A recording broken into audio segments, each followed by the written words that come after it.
também era um casarão derrubado da esquina. Aí também eu estava comentando que não sabe como construir aqueles 2 andares, porque ele lembra da memória dele que ali era até presídio, era coisa. Essa casa aqui a gente conseguiu.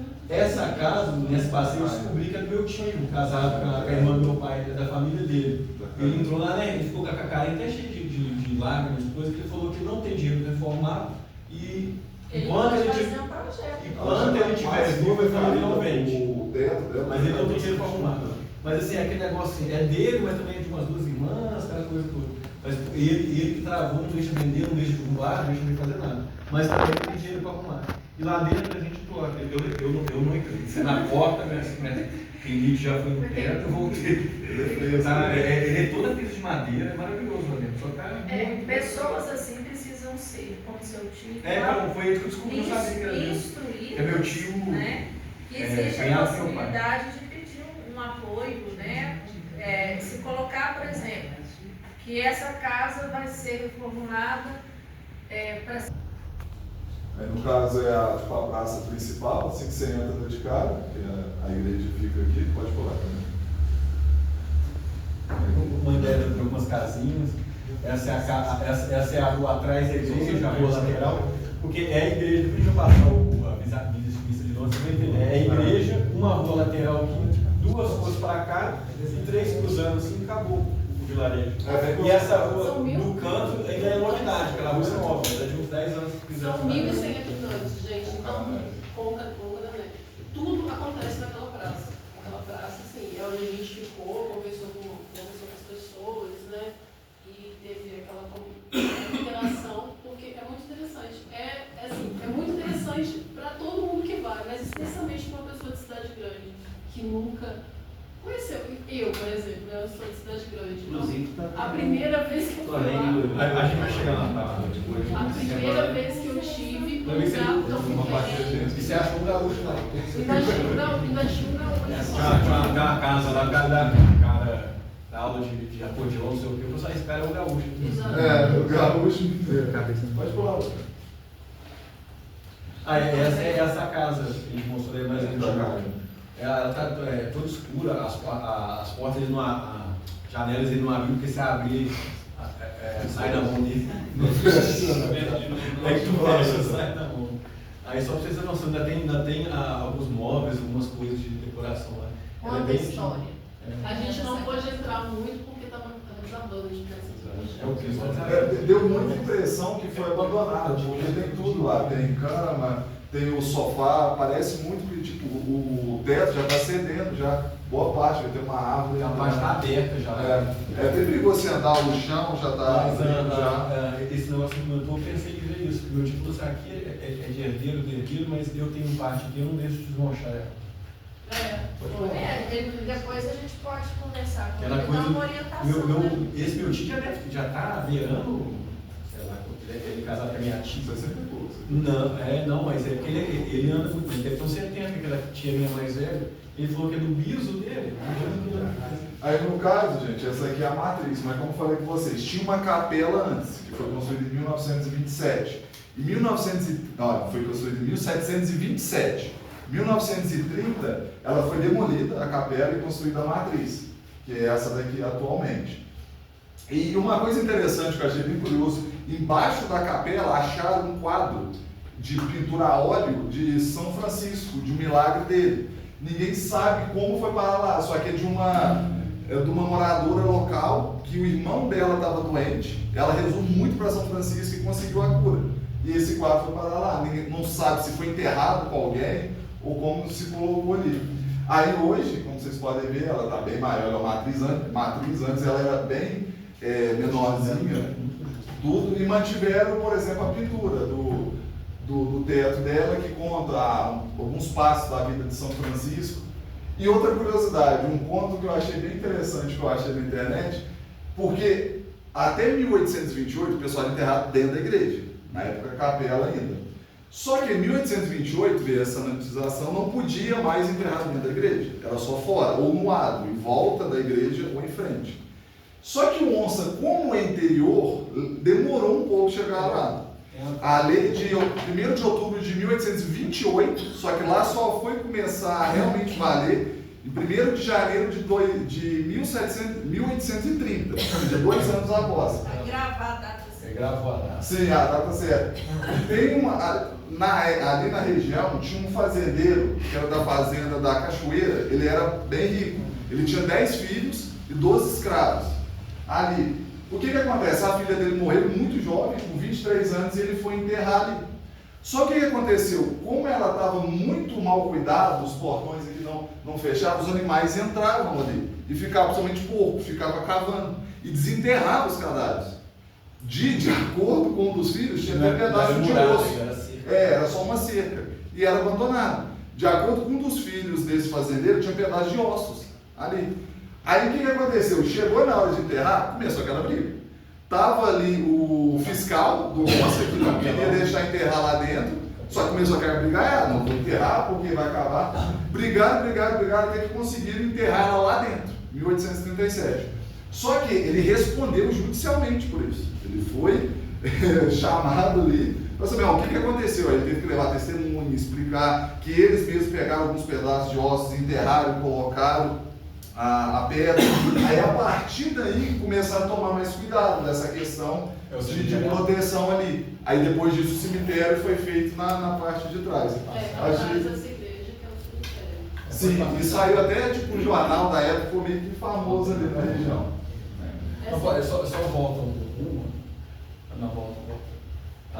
Quando a gente esteve lá, você lembra, na praça, foi algo que deu problema, só contou pra gente uma história de fantasma. Depois eu te desmistifico essa história.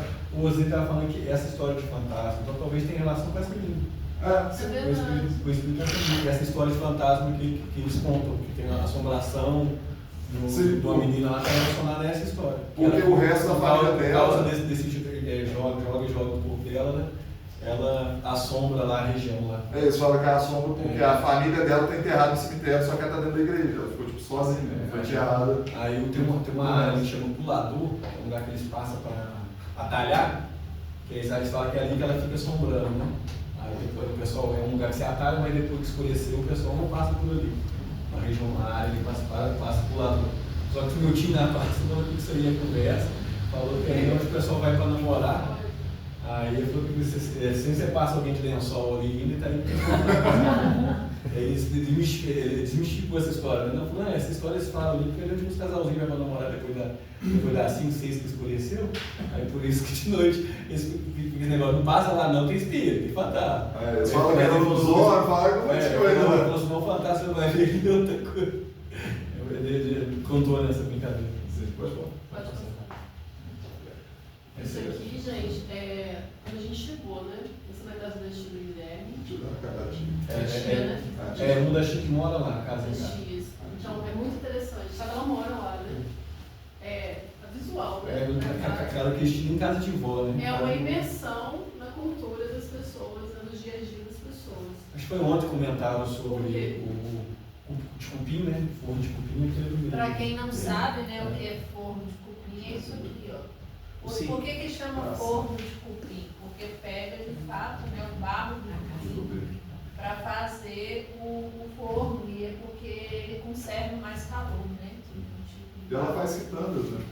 Ela faz aqueles. Você já viu isso de lata? Você pega lata de tinta, 18. Depois a gente vai Deve ter umas 5 latas no armário. Ela faz para vender, não? Só para ali. Eu perguntei a ela falou que é só para quem estiver ali encomendar antes. Eu perguntei se podia, se a gente podia levar, mas se você levar, eu vou ter que fazer mais do que ir para casa. Foi isso mesmo. Ai, gente, isso é ótimo. É a hortinha, isso aqui é um modelo de casa que já tem. Você tem as casas de forma, mas esse aqui já é atrás da igreja, essa casa. Já não é na frente. A de casa chamou a atenção pra gente que é a horta da casa da tia. Todas elas têm tudo. Porque ele tem basicamente tudo. Ele tem remédio disso, remédio daquilo, tem remédio E essa foto de fundo é um milho, porque é engraçado que não é que tem milho em volta, né? A cada umas 3 casas você vai achar uns 4 metros quadrados com plantação de milho. Ao longo, né? Mas se você pensa, se a gente pensar bem pela logística, lá é muito afastado. Sim. É o distrito que quando chove, o terreno de lá fica totalmente embarreado. É uma cava no caminho principal. Uma vez eu fui com o Ulisses lá, nós fomos no mês de novembro, e a gente pegou uma chuva na volta, a gente quase ficou na estrada. Foi um negócio assim, a gente sentiu muito medo, porque o nosso carro 1.0, aquela coisa toda, a gente foi uma aventura, a gente quase ficou agarrado na estrada. É esse caminho mesmo que eu falei, que o João Pai gosta de fazer por fora, ele faz pra ir. Pra voltar, ele não consegue voltar bem, porque ele sobe, vai descendo. E aí, se você pensar nisso, as pessoas que moram lá, a dificuldade para vir na cidade é muito grande. Então, eles precisam pensar em toda forma. Seus pais vão vir, não? Em toda forma de subsistência. Então, o milho é algo muito versátil, né? Sim. O milho você faz o fubá, do fubá você faz o angu, você faz a proa, você faz o biscoito. O que eu acho engraçado é que né? em outros lugares você vai ter plantações de milho e você vai ter a partezinha das casas. Ali no momento, meio quase toda casa, secando as 3 casas, tem nem seja uns 3 metros, 4 metros quadrados de plantação de Até porque você está não é a coisa aí no essa questão da chuva, até os moradores estavam falando pra gente que chove, lá acaba a água. Aí suja lá onde eles têm a nascente d'água, eles têm que subir lá em cima para pegar água. Então, E tem essa logística de 1800 errada que a igreja, o cemitério está atrás da igreja. Suja. O cemitério é no alto, ele é descendo, então você tem suja, você tem corpos enterrados, como é que você vai pegar, fazer um poço aqui embaixo? Você tem que fazer um poço ou lateral ou antes. Aí a comida, No dia que nós chegamos, a Letícia brilhou, foi que aí. foi o que a gente foi recepcionado por essa maravilha, né? Isso é uma recepção assim que emociona a gente, eu que sou de cidade grande, quem é mineiro pode estar até mais um pouco acostumado, mas para mim foi muito emocionante, eu agradeço demais. E qualquer pessoa que estivesse assim no meu lugar fazendo essa experiência, eu acredito que também ficaria muito emocionado. Por quê? Você chega nesse povoado, não tem padaria, não tem. Ele tem uns 2 mercadinhos, aqueles mercadinhos que vende de Coca-Cola, pasta de dente pequeno, e acho que um barzinho e tem um trailer na praça em frente da igreja que não vende hambúrguer. Estava fechado. Chegou de manhã. No dia que eu passei da festa junina, nesse trailerzinho, não tem hambúrguer. Tá vendendo caldo?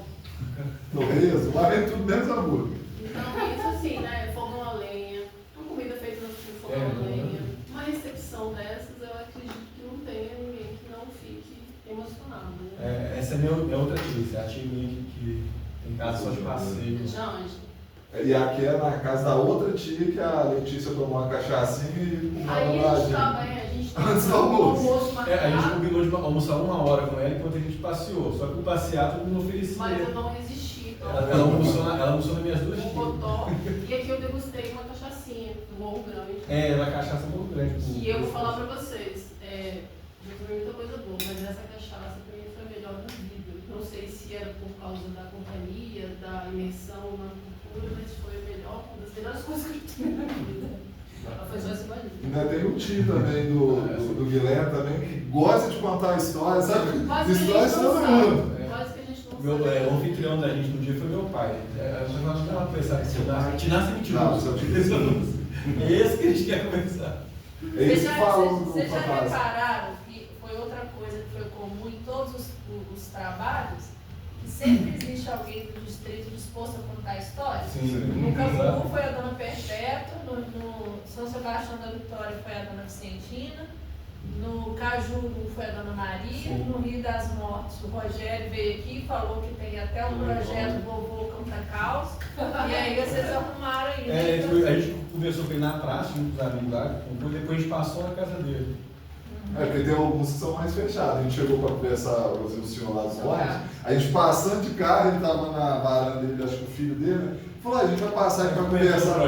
Assim que a gente saiu e fechou a casa, entrou lá dentro. Ela voltou o filho e falou, não, ele tá passando bem, não gosta de conversar. A minha avó mineira é muito receptiva também e também muito desconfiada. Onde que a gente ia? Ficava assim da varanda, Eu gostei da janela. agora essa foto que o tio ele fica ali e ele desce e senta no banquinho que é no resto da casa dele. É esse que o aposentou tá lá, ele falou que é isso que eu digo.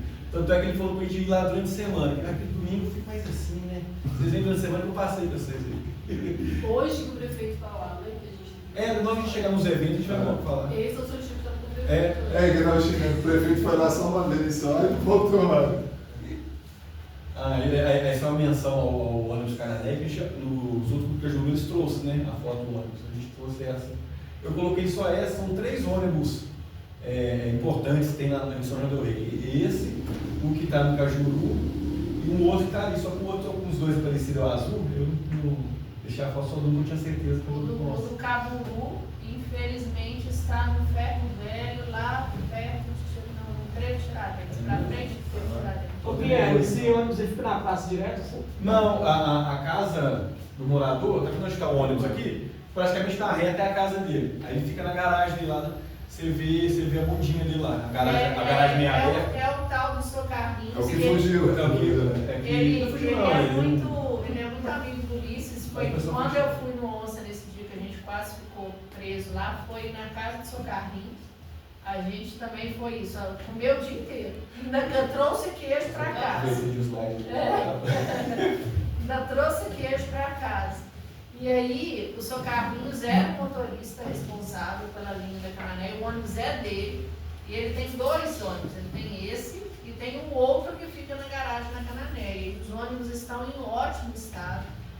Então, assim, é um potencial também para fazer a Admeia que fica enchendo a paciência de falar que a caravana casal tudo, né? Tinha uma expressão que eu achava que era comum, você vai pegar, você vai fazer uma viagem, uma coisa assim, aquele ônibus velho, ou coisa, não vai nessa cananéia, eu descobri isso com uma coisa da minha família, não é a expressão, a expressão do qual eu usei, não, mas esse cananéia, a gente faz cananéia, esse ônibus aí quente, velho. E para quem não entendeu, eu achava que era uma expressão comum. Canané é tipo uma vilazinha dentro de Emboabas, que esse é o miolo do Onça, a cidade, a maior parte do pessoal lá. É tipo uma vilazinha um pouco mais afastada, uns 10 quilômetros, isso, o Onça está a 35, aí essa igreja, ele está mais 10 quilômetros na lateral. É tipo o São Geraldo de Araçá. BH Betim. Pode falar. Não, é só para... É aquilo que eu já comentei aqui na sala, que o que vocês fizeram foi conhecer a casquinha. Então, todos vocês foram nas sedes dos distritos. E os distritos se estendem muita coisa. A gente passeou muito, então, a gente ficou 2 horas só no caminho até lá. Paramos no caminho, dava 40 minutos, a gente expandiu bastante a ideia do caminho. A gente não foi, pode almoçar 2 vezes, 2 horas da tarde, não dava para pegar o Canané. Estava muito quente, nossa, muito quente. A gente teve que fazer uma siestazinha ali e depois a gente foi de 8 da manhã às 4 da tarde, a gente ficou por conta do Onça.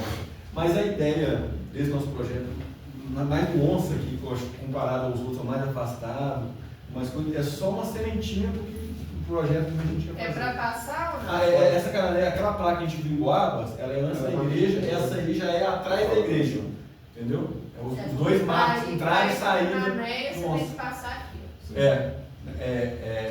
Ela é logo na mesma reta daquela em Boabas, só que depois da igreja. E no caso lá também tem a santa de lá, que é a Sá Luísa, que era uma moradora de Cananéia, bem antiga, morou a vida inteira ali, e chamou muita atenção porque ela vivia em penitência.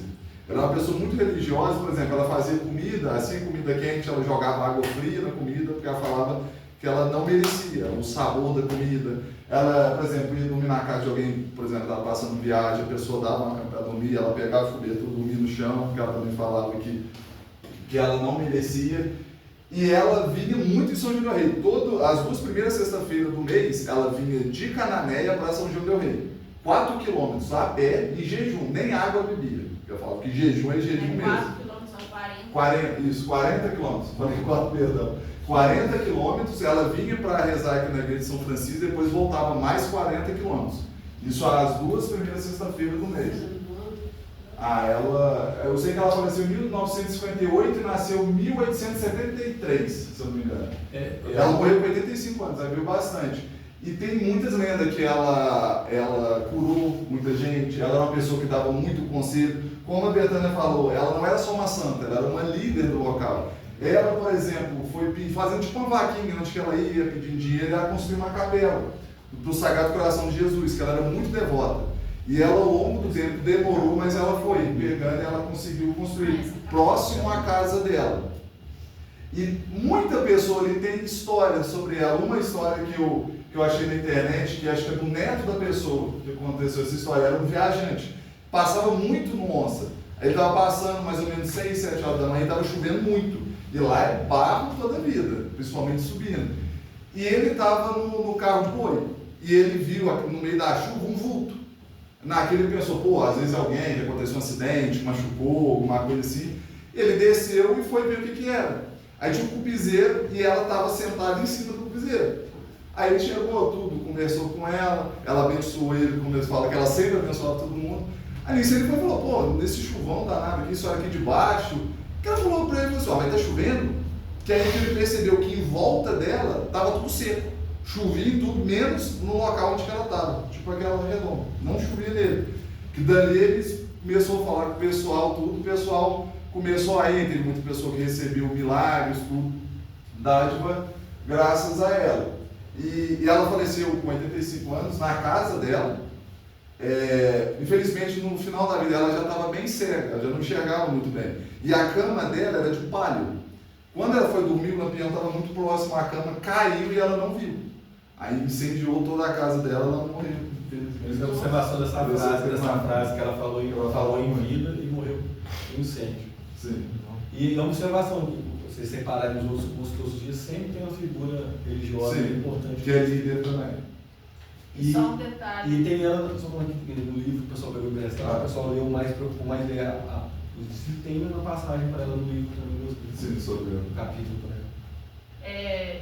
Só esse Sr. Carlinhos, que é o do ônibus, ele é sobrinho dela. Direto. Ele é sobrinho direto dela, ele guarda relíquias dela, ele conta a história dela, ele enche, por isso que é uma pessoa interessante para a gente conversar. Isso aqui é só uma pílula. Tem um crucifixo de madeira que estava dentro da casa dela, crucifixo de madeira. Eu peguei o crucifixo na mão, ele me mostrou o crucifixo. O crucifixo não queimou. O crucifixo era de madeira e o crucifixo não queimou. E ela andava para as fazendas, porque essa capelinha aqui, que é a capelinha do Santo, né? Que ela construiu, ela andava para as fazendas pedindo dinheiro. Então, na casa dela tinha sempre uma latinha com os donativos, as moedinhas, né? Então, o Sr. Carlinhos mostrou pra gente a latinha, as moedas todas derretidas, assim, grudadas, e o crucifixo que era de madeira e carne, que estava do lado da cama dela. E aí, quando perceberam, né, que ela faleceu e tudo, o Sr. Carlinhos conta a história assim muito bem. Eu não vou dar spoiler, não, porque é interessante se a gente conseguir convencer eles, conversar com vocês, quando vocês forem lá, eu acho mais interessante. Só uma coisa que ele conta, né, é que ela era uma pessoa pequena e quando viram que a casa dela pegou fogo, todo mundo correu para fugir e tal, eles foram na capelinha, pegaram os panos que cobriam o altar, os panos brancos, imergiram em água e jogaram em cima dela para dar conta de tirar o corpo dela debaixo dos escombros para carregar e enterrar. Então, assim, a história dela, assim como a de Minha Chica, é uma história que precisa ser contada. A São João del Rei e o mundo precisa conhecer a figura dela, e aí por isso que eu falo que o ter parado no tempo, de certa forma, é bom, porque o Emboabas, ele tem uma importância nesse início do século, igual os meninos trouxeram, importantíssimo. E o pessoal de lá não sabe, né? Então, Pedro I passou por lá, né?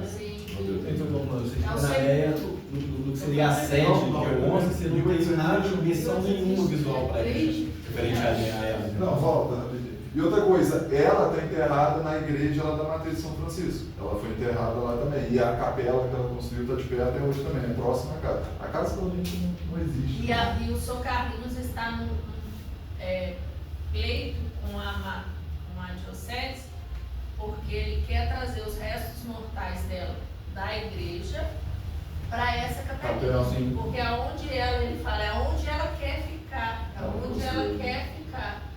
E aí tem toda uma política, negócio de violação de de túmulo, né, que a diocese não quer se responsabilizar, enfim, até o José Antônio Sacramento está ajudando ele, Mas eles fizeram basicamente a mesma coisa com a Liga Ponte.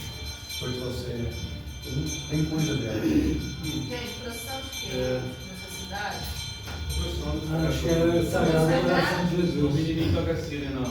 De beatificação. Não existe Ela só nenhuma. é reconhecida pela comunidade. Só E é interessante. Mas vai ser reconhecido no falar. Você não tem nada. Por exemplo, a gente está falando do onça, que é a Sé, tem a placa na neve. Vai ser diferente das mãos, que tem uma placa na frente, ele explicando quem foi. Ele não tem nada. Ela não é uma figura conhecida. Não é uma figura. Se você não conversar sobre elas, você não tem nenhuma informação visual sobre ela indo em Boabas. Uma das primeiras pessoas que levantou a história dela foi o José Antônio de Ávila Sacramento, que é o que viria aqui, né, junto com, acho que no grupo do Campo, parece que o Júnior ia trazer ele, depois de mim. Ele fez um primeiro estudo sobre o da Pátria Mineira, lá no Cajuru. E o Ulisses conseguiu, no processo de inventário, por isso que eu falei que é importante ele ter acesso a isso. O Ulisses conseguiu, assim, informações importantíssimas para o seu Carlinhos e tal, fotos magníficas, porque a igreja, né, da Cananéia foi inventariada. Eu E nem nisso a sei. história da São Luísa vem junto. Eu nem sei nem que situação que está a igreja lá, com essa foto aí. Não, ela tá na bem. internet. Eu no dia que eu passo, fui na festa junina lá, dormi lá, a gente ficou de no outro dia. Mas foi uma noite que choveu, acho que foi a vez que choveu em São João. Choveu de noite, o barco achou melhor não arriscar com o carrinho para o posto zero morrer, porque você ainda tinha mais 10 km de estrada dessa lá, e como não é um caminho assim, muito visual, eu não sabia que situação que estava. Pessoal, agora a gente vai dar uma pausa.